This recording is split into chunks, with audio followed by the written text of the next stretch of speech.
Hey, you, I want to say something to you. You were found before you were even lost in Adam.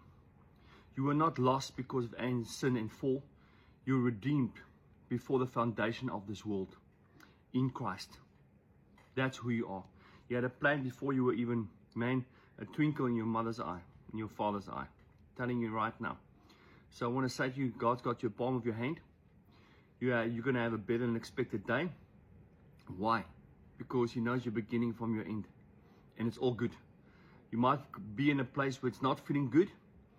Why? Because let the Lord work with you. So Lord, here I am. You know me from my beginning to end. I surrender to you. And our Lord, everything's going to be better than expected. Because I know I was already found by you. Because I belong to you before even of the foundations of this world. So you'll never leave me nor forsake me. Guys, bless you. Love you. Johan out. Love, subscribe, hate, I don't know. Give me thumbs up, thumbs down, whatever. But love you guys. You are the bee's knees, man. God bless.